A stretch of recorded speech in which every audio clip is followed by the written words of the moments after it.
right, we are 1 minute till, so I'm going to go ahead and start letting everyone in if that's all right with you. Yes, it is. All right, I will be hanging out in the background. If you need anything, just holler out. Okay. Here we go. Good luck. Thank you.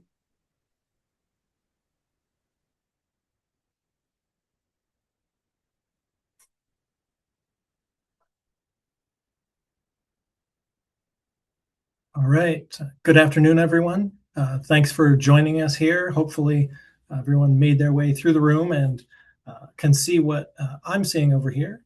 My name is Nathan Layle, and I'm a synthetic organic chemist in Cayman Chemical's Forensic Chemistry Division. And I'm here with Becca Boyce, who is also a synthetic organic chemist. And today we're going to break down these acronyms. So we have NSOs, DBZDs, and HLMs. I promise that we will dispel all of the mystery behind these things. They're probably terms you're familiar with already. It's a pleasure to be here with you this afternoon and to hopefully shed some light on these specific topics and a little bit about what we've learned outside of the synthetic organic chemistry. So a little overview of the things we're going to cover today. We're going to look at some of the opioid trends, sort of the observations that we've made both from official data, so data reported by the DEA, the UNODC, or the CFSRE. We'll also kind of talk about sort of what we've seen online from the drug user perspective by looking at the ways that we monitor drug user forums, and so sort of that perspective of trends and the emergence of novel synthetic opioids. We'll talk specifically about orphine analogs, and we'll delve a little bit deeper into N-propionitrile chlorphene. So this is a compound that some of you might have heard about already, but it's sort of the most recent up-and-coming orphine analog that's getting a lot of attention. I'll kind of then lead us into sort of a smaller subclass of novel synthetic opioids. So we'll be talking about methadone analogs, and these are things that are quite recent on the illicit market. And then we'll kind of conclude with what I'm calling the opioid mashup. So this is sort of a series of hybrid compounds that we've become aware of recently. In the second half of the afternoon here, Becca is going to take you through the trends that we're seeing in designer benzodiazepines. So she'll give you a little bit of background, some of the history behind benzodiazepines, why they're used and abused. She'll kind of break down the ethyl triazolo benzodiazepine specifically. So if you were here in the morning session, you probably heard Dr. Kirk Herring sort of giving a preview of the new ethyl analog series. And then we'll look at some of the analytical methods and interpretation of those compounds. And then we'll specifically take a look at ethylbromazole, which is this latest analog to appear in the context of a human liver microsome metabolism study that we've run internally here at Cayman. And then lastly, we'll sort of round things out by looking at the latest and the most recent benzo NPS. So novel synthetic opioids, it's a term that many of you have probably heard already. In this case, we're talking about non-fentanyl synthetic opioids. So nitazines, orphines, and what I've sort of called diphenyl ketones or diphenyl sulfones. So these are some of the sort of most prominent compounds in each of these classes, right? Isotoniazine is something we're all familiar with. Brorphine sort of led the way for the orphines on the illicit opioid market. And then dipionone, while being sort of an older methadone analog, sort of paved the way for what we're seeing in the emergence of methadone-like opioids. And so in order to frame sort of where we've come from and where we're going, I wanted to share this in terms of U.S. scheduling. This House of Representatives Bill HR 5032 was recently introduced in August of last year, and it is commonly called the Nitazene Control Act. And so the intent of this is to make an amendment to the Controlled Substances Act to permanently schedule benzimidazole opioids. And so you can see from the specific language that they're using here, right? Benzimidazole opioids are things that they're calling substantially similar to etonitazine and isotoniazine. And so the prototypical structure of something like etonitazine is shown below here.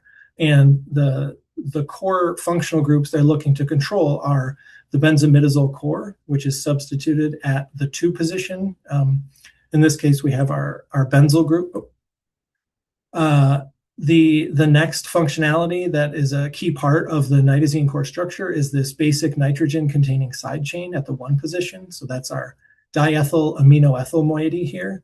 And these are the key features, along with the fact that they specifically aim to control things that have activity at the mu-opioid receptor. And we know that obviously the intent there is things that can cause overdoses and severe respiratory depression are things that they're intending to control. So up until this point, the DEA has been forced to schedule sort of compound by compound. And if we look at the most recent scheduling actions by the DEA, you can see that N-pyrrolidino-metonidazine and N-pyrrolidino-protonidazine are 2 of the most recent analogs that were scheduled. The DEA fact sheet on nitazines as a general class of compounds specifies that benzimidazole opioids, there are currently 21 that are controlled under Schedule 1 of the CSA. Now, to look a little bit more broadly at sort of international scheduling and control, there were announcements made in the summer of last year. China announced some scheduling actions to control nitazene analogs, and similar actions were taken in the United Kingdom as well, and introducing what is a generic definition of nitazines to control them under their Misuse of Drugs Act. And so again, this relies on sort of the key functional groups and structural features of nitazene analogs to control the core structure of these benzimidazole opioids. Similar actions have been taken in Canada. So benzimidazole opioids are controlled as Schedule 1 substances under the Canada Controlled Drugs and Substances Act.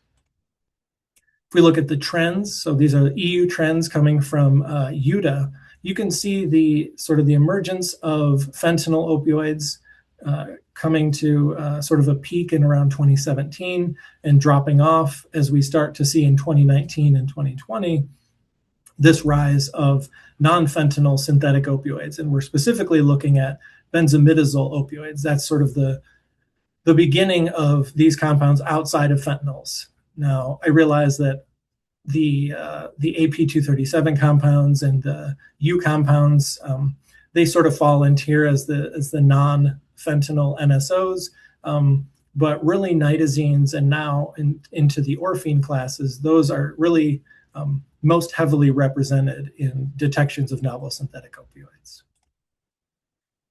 And so after some of these scheduling actions have been put into place, we see this shift towards orphine-type opioids. And I should have transposed them side by side, but you can hopefully see some of the structural similarities between orphines and nitazines, right? So we're talking about the difference between a benzimidazole alone core, which is shown here, versus the traditional benzimidazole core of a nitazene. We have different connectivity in terms of our benzyl group, right? So with orphines, we have the N-benzyl group appended onto the piperidine, whereas with the nitazene, the N-benzyl group comes off of that 2 position of the benzimidazole core. But this is the prototypical brorphine structure, which sort of led the emergence of the orphine class of opioids. Now, in the US, these first appeared in summer of 2020, and they were later emergency scheduled in 2021. And it took a few years after that to get to permanent scheduling status in 2023 by the USDEA. After that scheduling action took place, we saw the appearance of even more orphine opioids, right? We saw chlorphine, 5,6-dichloro-desmethylchlorphine, which is also known as this SR17018. And then we saw N-propionitrile chlorphine, and this is a compound that we'll get into a little bit more thoroughly here in the coming time. So moving past 2024 and into the next year, 2025 brought several new analogs, and we started to see some more structural diversity with the orphine class of opioids. So we saw 5,6-dichlorobrorphine, which is another SR-type compound, and you can sort of see its relationship to the other SR17018. And then we started to see in the US spirochlorphine and more recently spirobrorphine, and those compounds are shown there. Now, they don't contain the benzimidazole core that other orphines contain, they have sort of this, what's called a spirodecanone core. And nevertheless, there is still sort of a piperidine-like moiety where this N-benzyl group is attached, and it gives them very similar activity to the traditional orphine class. The interesting part for me as someone who monitors the drug user forum community, SR17018 got a lot of sort of positive praise from the drug user community because there was a lot of sort of anecdotal evidence going around that this was a compound you could take to both curb withdrawal symptoms from more potent opioids like nitazines, and that you could also essentially lower your tolerance while simultaneously taking this compound to reduce those withdrawal symptoms. And so it sort of had, it was put on a pretty high pedestal in the user community, and it continues to sort of get that kind of praise. Nevertheless, it is still a mu opioid agonist, and it's still very active and very potent. So there's harm potential there, despite the positive outlook from the drug user community. When we look at the emergence of orphine analogs internationally, we can see from the UNODC data here that brorphine was first reported internationally in 2019, and it was later internationally controlled in 2022. And sort of in following with the emergence of orphines in the United States, in 2024, the orphines reported to the UN EWA include the 5,6-dichloro-desmethylchlorphine, the SR compound, as well as orphine, chlorphine, and the N-propionitrile analog. And more recently, in 2025, we again see that spirochlorphine, the R6890 compound. Those are those four compounds there, and we see the 6890 in 2025. So in the US, if we look at sort of the trends and emergence of orphine opioids, we can see that N-propionitrile chlorphine shows up on the CFSRE trend reports in Q3 of 2025. We look ahead to the following quarter, and we see increasing numbers of toxicology positive samples. And the same thing is true, right? If we look at spirochlorphine, we see a couple incidences of both tox specimens and drug materials that are positive for spirochlorphine. And lastly, the SR compound, the 5,6-dichloro-desmethylchlorphine, also similarly represented in sort of a present and possibly increasing trend across those two quarters. And if we look ahead to Q1 of 2026, this is their most recent data that came out about a month ago, we can see that spirochlorphine is now appearing more positively in the drug material positive IDs, as well as the SR compound. And we see a pretty significant jump in the number of identifications in these case samples of tox specimens containing N-propionitrile chlorphine and positive IDs in drug material for propionitrile chlorphine. And so while it doesn't paint the whole picture of synthetic opioids and sort of the trends where those are, because this report obviously shows that things like carfentanil and parafluorofentanyl are still identified in far greater numbers, it helps us understand the upward trend in the emergence of orphine opioids. When it comes to sort of the mainstream picture and sort of maybe the public view of N-propionitrile chlorphine, this article from the news features sort of the report of 19 deaths in connection with N-propionitrile chlorphine abuse. And this came out about 2 months ago now. And this article paints the picture that these things are very hard to identify as a toxicologist. It's very difficult when you don't know what you're looking for. How do you build a method that can detect these things, right? If you're not looking, you won't see it. And so this is sort of the most recent high-profile media instance and reporting of cyclorphine, or the N-propionitrile chlorphine. And I looked to see if there were any other incidences of overdoses related to this compound. And as recently as the end of April, we see that San Francisco reported this first overdose death caused by cyclorphine. And as recently as the last couple days, a New York Times article was released on the 4th of May and later updated just yesterday, which is talking about the emergence of N-propionitrile in Knox County in Tennessee in the Knoxville area. And so this compound in particular is gaining a lot of attention at this point. So this article sort of highlights one particular case, sort of the beginning case where they were looking to identify N-propionitrile. And it notes that started, the attempts at identifying it started back in October of 2025. And apparently, as of the time of publishing, there are now at least 50 overdose deaths associated with cyclorphine. So this continues to get a lot of attention. And so when it first came out, we were interested, obviously for me and for Becca and I as synthetic chemists, we're interested because it doesn't look like the other orphines that we've seen before. So we saw chlorphine and brorphine and fluorphine, right? Some of the other halogenated derivatives, but N-propionitrile was really the first example where we got some additional functional group diversity attached to that benzimidazolone core.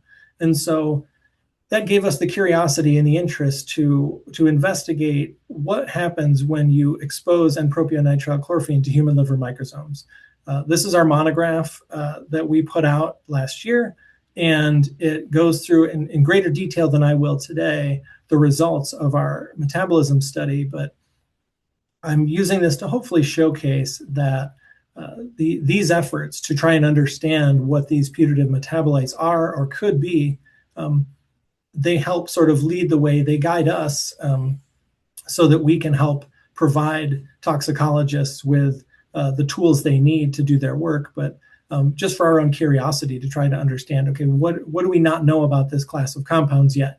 There's obviously been some interesting results in the nitazene space with the recent understanding that the desethyl analogs are actually quite potent opioids themselves in some cases. And so we're hoping that accessing these metabolites will give researchers and toxicologists the tools they need to further study these and to make positive identifications in their casework.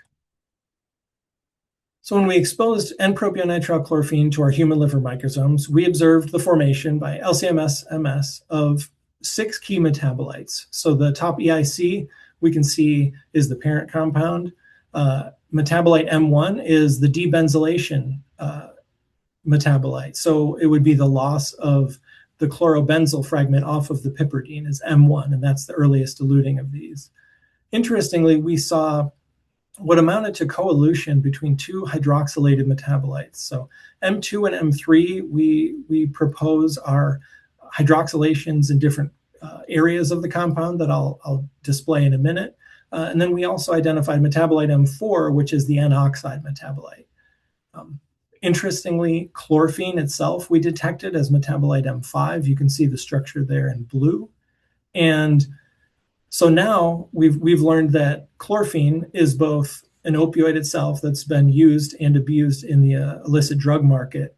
We know that it's a metabolite of N-propionitrile and is also a synthetic precursor to N-propionitrile. So this is an example much in the way of the desethyl analogs with nitazenes that the metabolite compound can still have significant activity, which is why there are so many overdose deaths associated with this. And the respiratory depression can be hard to counteract with naloxone because even the metabolites themselves are active at the mu opioid receptor.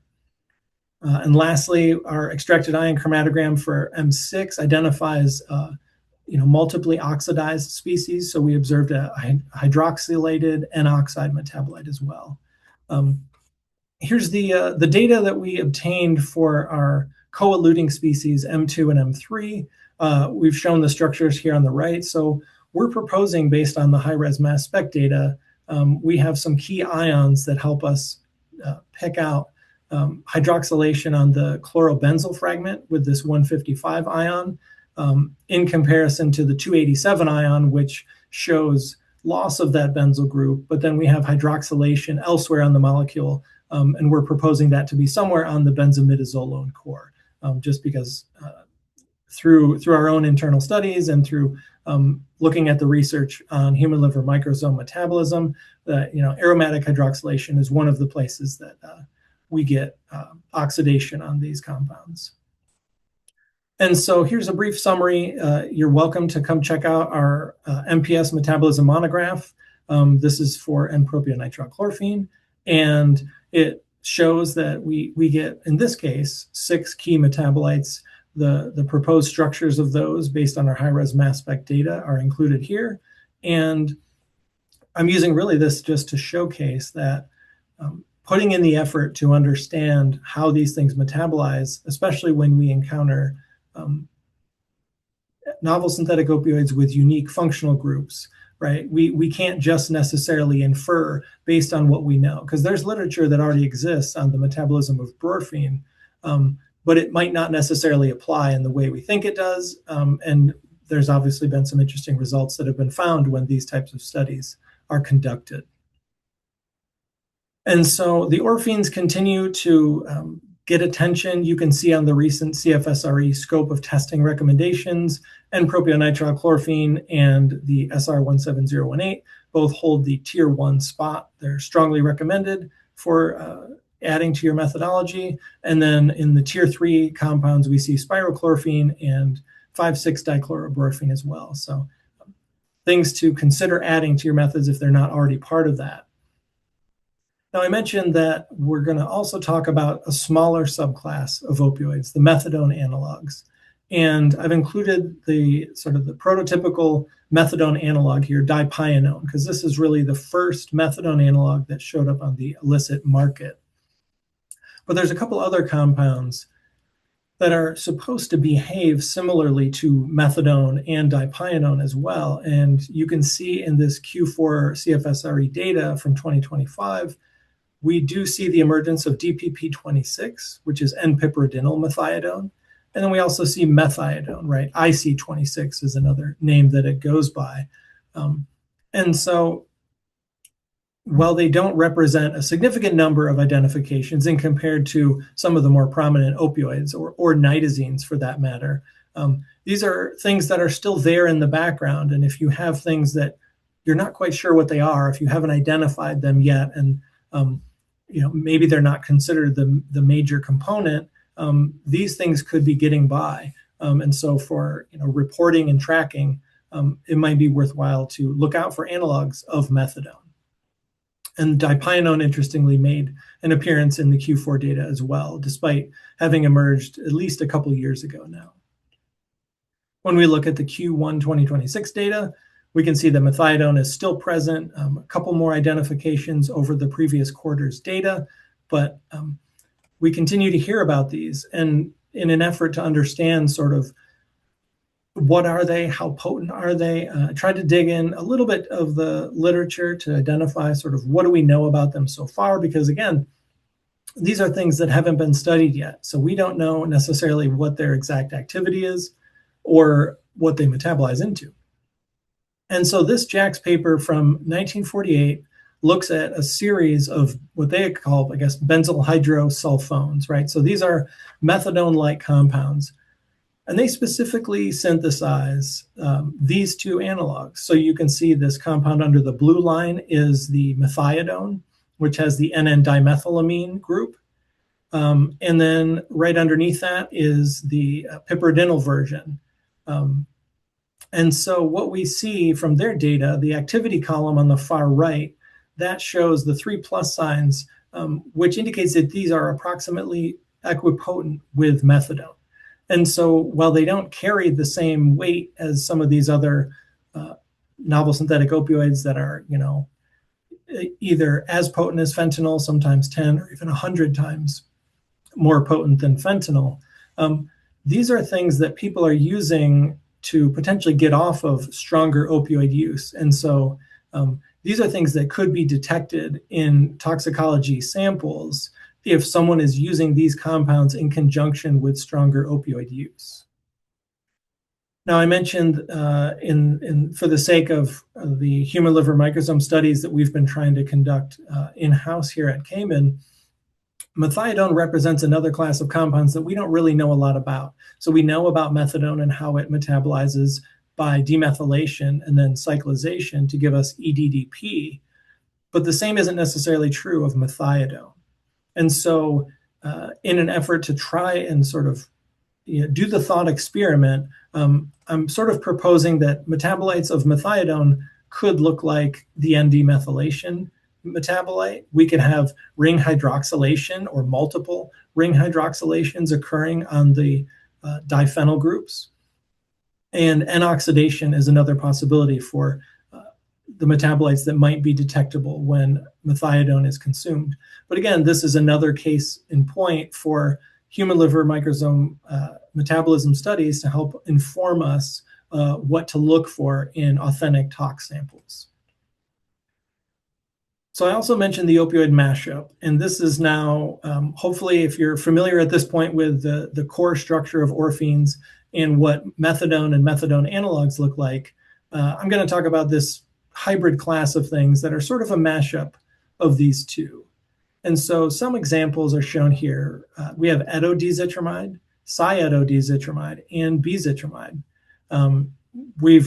We haven't really found what we want to call them yet, so sometimes they're just the zitramides. But these things have been appearing on the illicit market.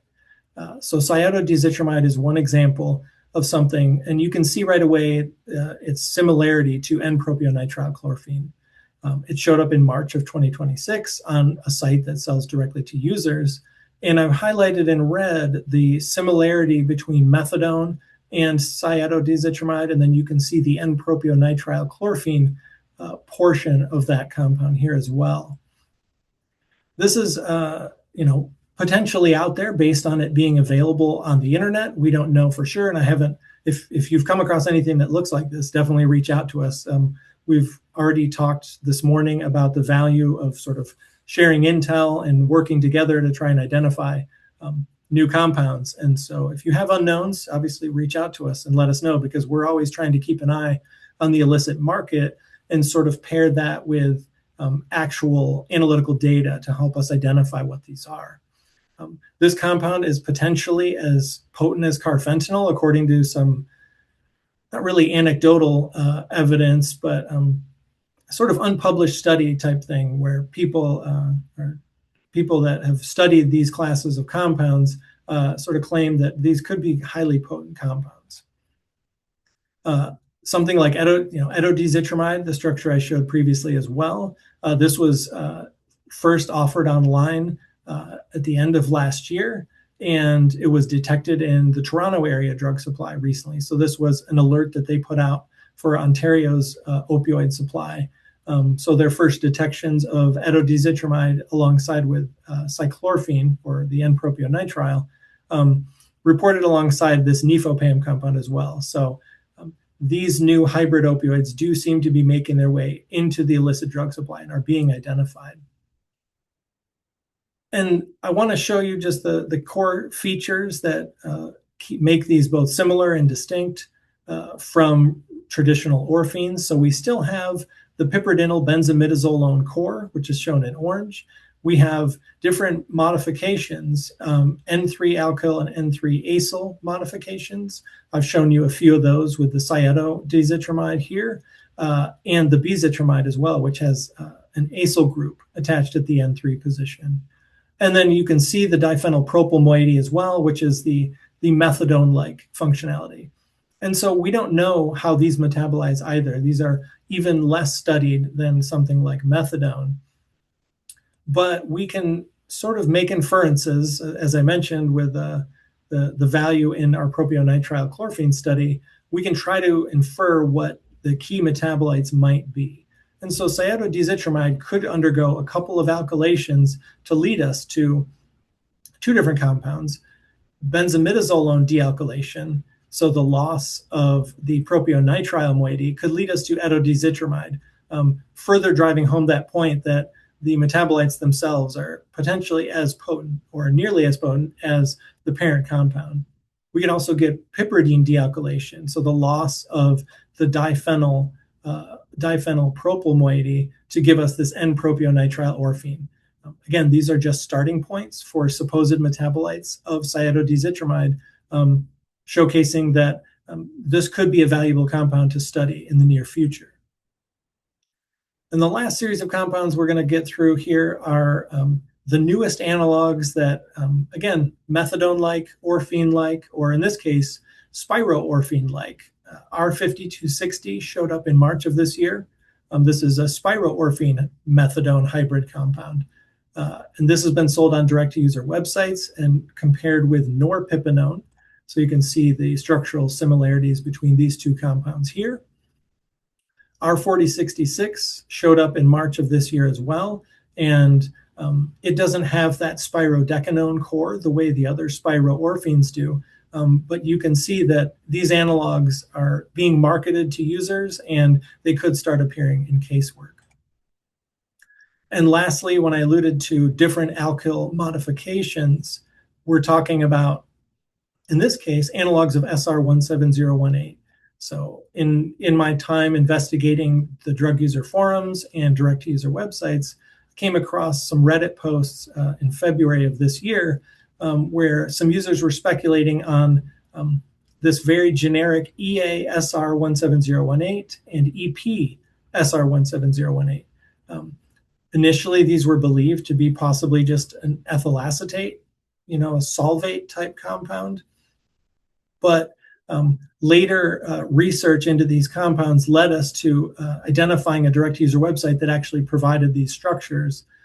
Similar compounds with similar attachments at that N3 position on the benzimidazolone have been reported in the literature as well. And so these are sort of the newest new compounds that would be worth looking out for. And again, they contain functional groups that we really haven't studied yet. So we couldn't necessarily apply the knowledge from our N-propionitrile chlorphene study because we might expect, ester hydrolysis metabolites or something entirely different.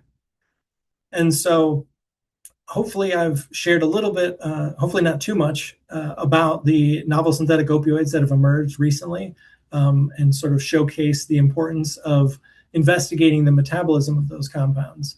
We know that nitazines are still very prevalent in the recreational opioid supply. Even things like carfentanil and parafluorofentanyl are still prominent, but these other orphines continue to emerge.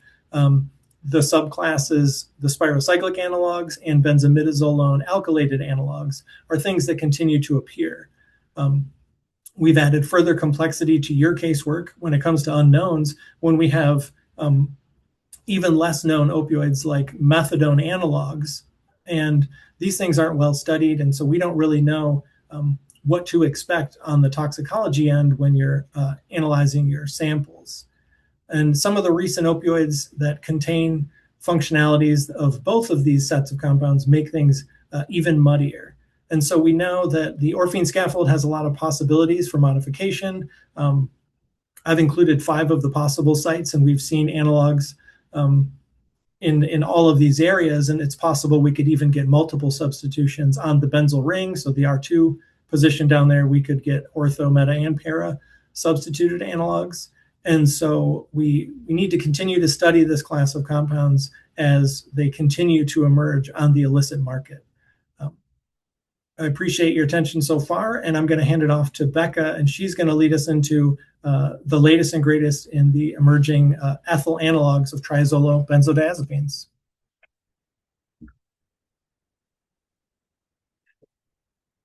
Nathan. So just to begin this section of the workshop, I think it would be really helpful to give a quick crash course on designer benzodiazepines as a whole. So this class of compounds are illegally produced alternatives to the prescribed and legally produced pharmaceutical benzodiazepines. Often they're formulated or synthesized to be structurally similar in hopes to create similar effects in the body. And they can also offer workarounds for legal restrictions or even the need for a prescription from a medical professional. Understanding what designer benzos are is really only one part of the process. Being able to learn and understand why people could be turning to illicit substances like designer benzos is another really important aspect. A common motivation that is seen across the board is this idea of co-using a designer benzo with another illicit substance. This is done in order to intensify or prolong the euphoric effects of this other drug. This is especially common with the use of opioids. Co-using can also offer relief from some of the unwanted side effects that are experienced with stimulants or hallucinogens. Designer benzos are also sought after in the prison systems. They offer prisoners a way to pass time or cope with the stress of prison life in general.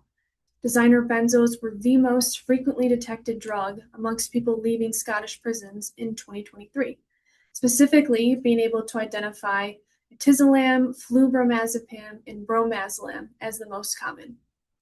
There's also been widespread knowledge of people taking these substances in order to quote-unquote self-medicate, specifically trying to manage anxiety, to help with sleep, or even help decrease opioid withdrawal symptoms. In general, when a designer benzodiazepine is used by itself, fatal poisonings are quite rare. However, as a result of this co-using mentality that we often see, an increase in intended or not intended drug-related deaths have been an ongoing noticeable trend.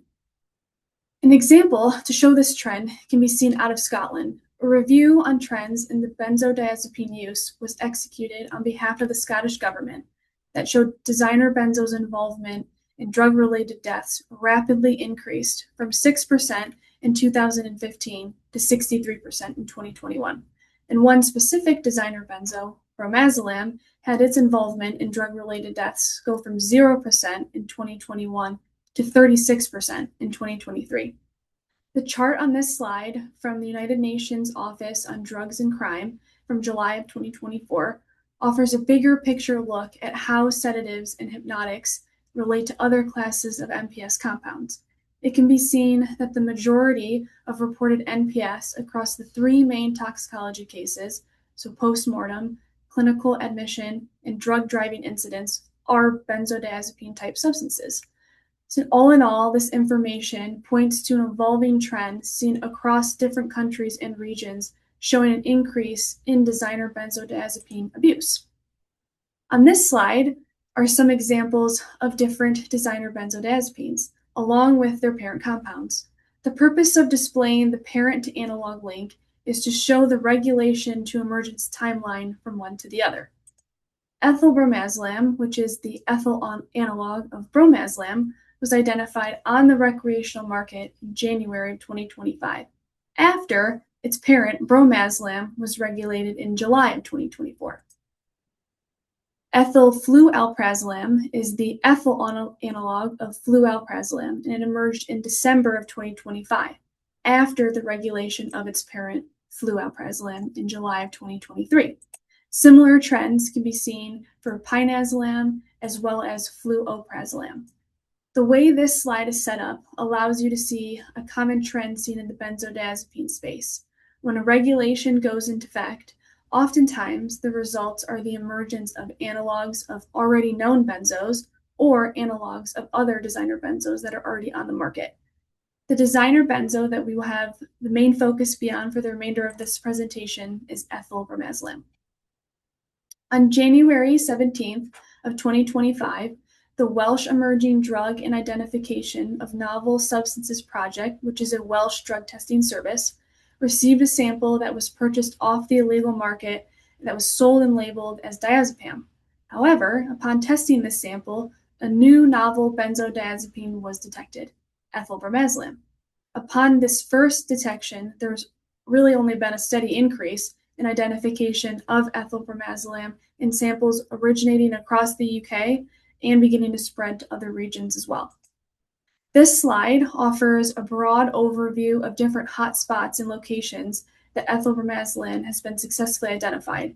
A large quantity of identifications occurred throughout the United Kingdom area. This included England, Wales, Scotland, and Northern Ireland. These samples were all compiled and tested at that Welsh Drug Testing Service area and accounted for 439 samples between January of 2025 and January of 2026. Eurofins Forensic Services reported 65 detections of ethylbromazolam during the 2025 law enforcement seizures. It was identified in labeled white Xanax bars, blue tablets, white tablets, and white powder. And they were even able to identify bromazepine in some nitazines in these samples as well.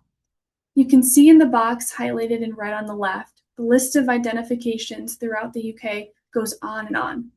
A frequent occurrence seen across the board were contaminations with different substances, meaning ethyl bromazepine was not the only illicit substance that was identified in these tablets. Another commonality was seen in how these tablets were actually marked. They were presented as a Xanax tablet, and this would allow for false advertising to customers who may assume that they're purchasing a licensed medication. These characteristics continued to show up even as ethyl bromazepine began to spread. It was detected in New Zealand and Australia, again in counterfeit diazepam or alprazolam tablets. It was seen in Canada, where it was identified in samples that also had trace amounts of fentanyl and xylazine. There's also been identifications of ethyl bromazepine in the US.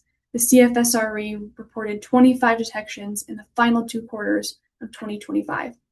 Overall, these trends point towards ethyl bromazepine being fairly well integrated into the global benzo market. And this leads to a pressing question: how did we get here? When discovering the prevalence of a new designer drug like ethyl bromazepine, it can be really useful to understand why it's emerging right now. And to do that, we need to go back in time just a little bit. Benzodiazepines in general have a really long history of being the most prescribed medication in the world. They can be used to treat a plethora of things like panic disorders, seizures, and insomnia, just to list a few. With their heavy prevalence in the medical world, they've also become very heavily featured in the recreational drug market. The benzo class is known to have habit-forming side effects, especially with excessive use, and therefore a lot of medical professionals are weary of prescribing them to people who already have dependencies on benzos, alcohol, or other drugs. This can then push consumers to unregulated street markets where they sell these designer benzodiazepines. Bromazepine is one of these hot-selling designer benzos. It was originally identified back in 2016 and has since seen a pretty rapid rise to popularity from 2021 to present day. A paper published out of the Department of Life Sciences at the University of Bath in February of this year offered a pretty terrifying insight into the mis-selling of street bromazepine tablets. In these tablets that they received for testing, 55% of them were imitations of pharmaceutical products like diazepam or alprazolam. And again, these are most likely sold with the intent to make customers believe they're purchasing licensed medication. They were able to note a complete lack of quality control in these illicit labs just based on the significant variation of actual bromazepine content in these tablets, and even being able to identify cocaine in one sample. When dealing with any new or untested designer benzo, the risks associated with taking them are extremely high. There is such limited knowledge about the pharmacodynamic and pharmacokinetic properties that the probability of experiencing unexpected or even adverse side effects is quite high. This can even be more dangerous in a high-risk situation if people are unaware of the drug that they are actually consuming. The inconsistencies seen across these samples from the University of Bath offers a real-world example of how the misrepresentation of benzos, and in this specific case, bromazepine, that's sourced from the illicit market poses a real significant threat to communities all over the world. With the rising identification of bromazepine and the heightened risks that come with the consumption of it, legal regulations have begun to be put into place. In July of 2024, a Chinese ban went into place for bromazepine. This was then followed by the UN scheduling it in December of 2024. These legal actions are overall really positive ways to hopefully lessen the availability of a known designer benzo. However, there's also another side to this coin. Across the many different classes of drugs, when a legal crackdown occurs, there begins to be a push or exploration, you could say, of new or similar substances that are either not prohibited or just a lot less controlled. This is a way for illegal sellers to get around compound-specific bans or restrictions. When a very popular drug like bromazepine becomes legally banned or scheduled, the next new replacement needs to be procured. and a drug like ethylbromazlam becomes the perfect candidate. Based on appearance, it's pretty easy to see how structurally similar they are to one another. With ethylbromazlam just being the ethyl analog of bromazlam, most will assume that it will behave similarly in the body. However, these types of assumptions can be very dangerous. Knowing what we do about street benzos, we can never be certain of how a new analog will actually perform in the human body. Important factors like dosage, consistent drug content, and even potency are very rarely ever quality controlled on the illicit market. Unfortunately, many people will not end up heeding these warnings, and this becomes quite obvious with the Q1 trends seen in 2026 reported by the CFSRE. Ethylbromazlam has had an increase in identifications from Q4 of 2025 to Q1 of 2026, and bromazlam is still prevalent, but a bit on the downcline.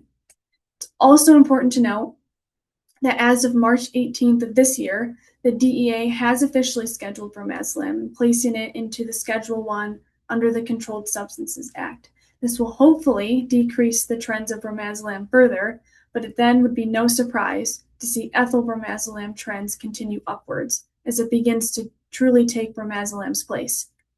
In addition to legal restrictions, there are other ways that scientists can help identify and combat this MPS epidemic. Metabolism studies. These can be critical tools that can help with identifying NPS materials. Oftentimes, these new or untested compounds are consumed in fairly small quantities. They're rapidly metabolized and excreted before they can even be detected in their original form. Metabolism studies can identify the most abundant metabolites that act as long-lasting biomarkers and are stable in the blood or urine. Since authentic human samples are rarely available when a new drug first appears, scientists can use in vitro models such as human liver microsomes or HLMs to simulate human metabolism. The ability to map out how these drugs break down in a metabolism study can give scientists and toxicologists the opportunity to turn an unknown compound into a known target for detection. With the NPS producers frequently being able to alter chemical structures to evade legal restrictions, these types of studies will only become more imperative.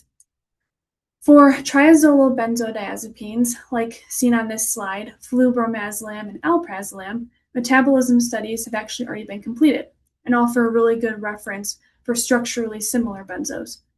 The flubromazolam study was done out of the University of Copenhagen, and the alprazolam study was done out of Nanjing University. They both completed in vitro studies in human liver microsomes and were able to determine that both drugs show the same general phase 1 metabolic pathways. In both of these studies, it was determined that the hydroxylation at the alpha position as well as at the 4 position are the primary metabolites for triazolobenzodiazepines. With the emergence of ethylbromazlam, both of these studies offer a really good starting point into what could be the probable metabolic pathway for ethyl triazolobenzodiazepines. With a slightly different structural element, the extra carbon chain, we can assume that the alpha hydroxy and the 4-hydroxy metabolites are both probable options for ethylbromazlam. The beta hydroxy, being very closely in relation on the structure to the alpha, also give that a high probability of occurrence as well. With the 2 references of flubromazolam and alprazolam, the following 3 standards were synthesized in-house in order to be used for our ethylbromazlam metabolism study. Alpha hydroxy ethylbromazlam, 4-hydroxy ethylbromazlam, and beta hydroxy ethylbromazlam. Upon synthesis of this alpha hydroxy ethylbromazlam, a very interesting observation was noted. After what seemed to be a fairly successful purification, the initial HPLC data was showing some not so good results. Either the material was still pretty dirty or something was going on structurally with this compound. Some benzos present what we call conformational isomers. This is a phenomenon where different spatial arrangements of the same molecule arise from the rotation around a single bond. This can then cause the atoms in the structure to actually interact differently with one another. These types of isomers can rapidly introconvert at room temperature, and it also allows this formation of a dynamic equilibrium of multiple conformations to exist rather than just one isolated entity. On the top of this slide, I have a 3D depiction of alpha-hydroxyethylbromazlam to give a better insight into how the structural orientation can cause different parts of this compound to interact, and thus allowing us to see differences that are seen in the HPLC or NMR data. Conformational isomers can actually be confirmed by running temperature-varied experiments with HPLC and NMR. This can be seen here on this slide. The initial HPLC on the left was ran at room temperature and presents a peak with a broad shoulder coming off of it. When that HPLC is re-ran with the same exact material and only increasing the temperature to 60 degrees Celsius, the peak is able to completely resolve and show one clean-looking product. This slide just offers a little bit of insight into how some of these benzodiazepines can behave from an analytical standpoint. Moving along into the case study that was completed on ethylbromazlam metabolism.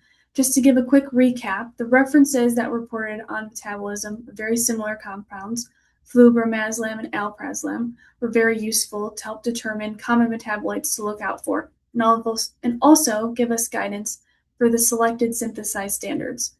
An additional study was done on ethylbromazlam's parent compound, bromazlam, that also confirmed these findings of the alpha-hydroxy and 4-hydroxy metabolite formation, but also gave us additional metabolites to be on the lookout for.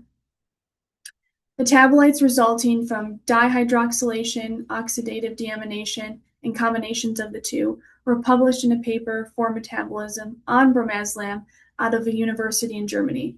Knowing how similar bromazlam and ethylbromazlam are structurally, we found it wise to be on the lookout for these 7 metabolites, as well as the 3 standards that we synthesized in-house.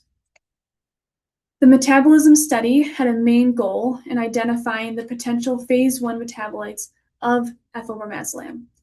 The experiment was done by incubating ethylbromazlam in pooled human liver microsomes. These were then quenched with acetonitrile, centrifuged, and that supernatant liquid was injected into an ultra-performance liquid chromatography system that was coupled to an Orbitrap mass spectrometer. From there, potential metabolites were analyzed using high mass resolution positive ion MS and data-dependent MS-MS.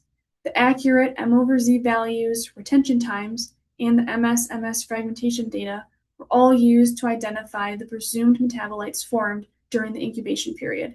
From there, we were able to use selective ion monitoring to identify the metabolites with masses consistent with those identified for the references for alprazolam, alprazolam, and bromazlam.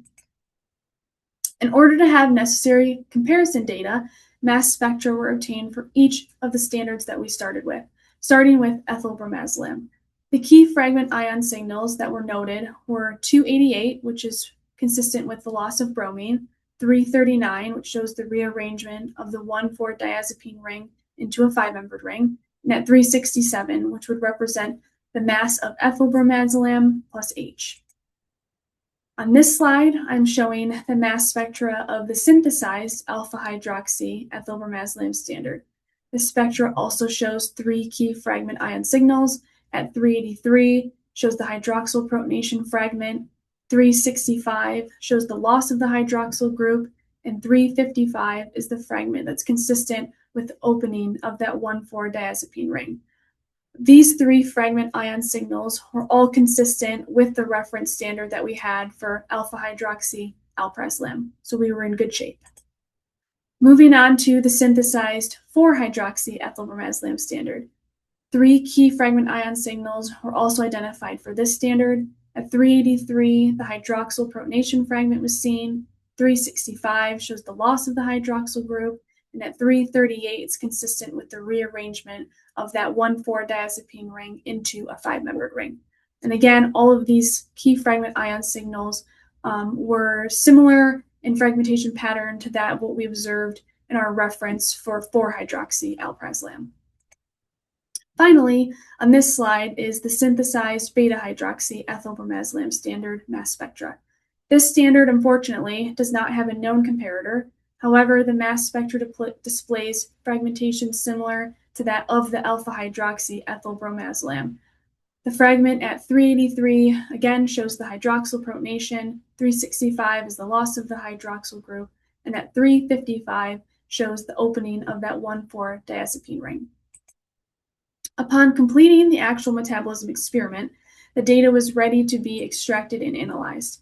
The total ion chromatogram that's shown here in figure 5, it can be seen that ethylbromazlam, the parent material, went mostly unreacted, shown in that larger peak at 6.96 minutes. However, one other primary signal, eluding between the retention times of 5.4 and 6.6 minutes, was also observed. The extracted ion chromatogram, or EIC for short, was obtained for that signal, and that is displayed here in the top section of figure 6. From this data, it was determined that just 2 metabolites were produced, the alpha hydroxyethylbromazlam and the 4-hydroxyethylbromazlam. However, these metabolites co-eluded in that top EIC. In order to see the separation of the two, EICs were taken and analyzed for fragment ion M/Z values that are specific to each metabolite. For the alpha hydroxy metabolite, that value was 355, and it's depicted in this chromatogram right here. And it would be considered the earlier eluting portion of that larger combined peak from above. And for the 4-hydroxy metabolite, the fragment ion value analyzed was 338, and that EIC is depicted right here. And that would have been considered that later eluting portion of that larger combined peak from above. So the results of the ethylbromazlam metabolism study are shown here on the right side of this slide. Both mass spectra are associated with the metabolic products that were eluting at that 5.73 minutes. The top mass spectra is consistent with the alpha hydroxy ethylbromazlam standard, showing the accurate key fragmentation ions that we were looking for at 355, 365, and 383. Similarly, below that, the mass spectra shows the identification of the 4-hydroxyethylbromazlam metabolite. That fragmentation was consistent to that of the standard MS that we had for comparison. So these 2 metabolites were the only ones that we were able to identify with certainty under the experimental conditions that we used. And both of these 2 metabolites were consistent with the known metabolism studies for flumormazlam and alprazolam. Overall, the metabolism study done on ethylbromazlam was able to successfully identify the formation of 2 primary phase 1 metabolites, the alpha hydroxyethylbromazlam and the 4-hydroxyethylbromazlam. Upon looking for the beta hydroxy metabolite formation, all that we were able to see was a very, very small retention time match to the actual beta hydroxy standard. However, upon further investigation, we were unable to get a positive match for the actual mass spec. The signal was very low and it was just not verifiable. Therefore, we did not have consistent fragmentation data to determine any formation of that beta hydroxy metabolite. We also were not able to observe any metabolite formation resulting from dihydroxylation, oxidative deamination, or combinations of the two. And all of these findings, along with the supporting data and references, will actually be reported and available in an upcoming monograph, so please keep your eyes peeled for that. With the emergence of ethylbromazlam, the possibility for the triazole benzodiazepine class seems to be endless. The ethyl chain could become fairly popular, leading to being on the lookout for compounds like ethylmidazolam, ethylalprazolam, and ethylnitrazlam, or even adding different functional groups, maybe a different alkyl chain, like a propyl or an isopropyl, or even something like a cyclopropyl group, seen in cyclopropylmidazolam or cyclopropylflualprazolam. The ability to make slight adjustments without even necessarily needing a diverse functional group really allows a lot of room for the illicit market to stay ahead. The CFSRE also has a lot of great information and scope recommendations for different classes of drugs. This information can be a really valuable tool to keep the forensic community up to date and aware of new illicit substances. On this slide, I went ahead and included the benzodiazepine scope recommendations just to show a few additional ones to be on the lookout for. You can see bromazlam and ethylbromazlam are considered tier 1, so those are definitely hot commodities. Overall, there is an importance and need for scientists to continue being diligent in their work and to keep up with the ever-changing landscape that is this recreational and illicit drug market. At Cayman Chemical, we will continue to keep our eyes on different trends in order to provide the forensic community with the necessary reference standards and data to try and stay ahead of this curve. On behalf of Nathan and myself, we'd like to thank you guys for all taking the time to listen to our workshop today. If there are any questions or comments that require our attention, please feel free to ask them. There's also a discussion board available to post questions for us. You can always contact us by email. Thank you.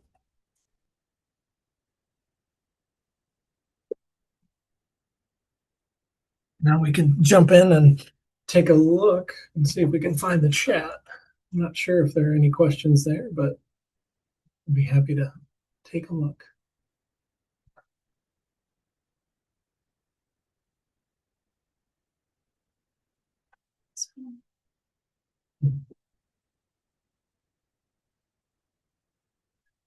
All right, so we've got the chat here. We'll see if we can take a look. Not seeing anything specific yet. Thank you again for everyone joining us. As Becca said, we do have the discussion board, and you're welcome to contact us by email as well. So I'm not seeing anything in the Zoom meeting currently. So we'll leave it at that. Thanks again for joining us this afternoon, and please reach out if you have any questions. Thank you.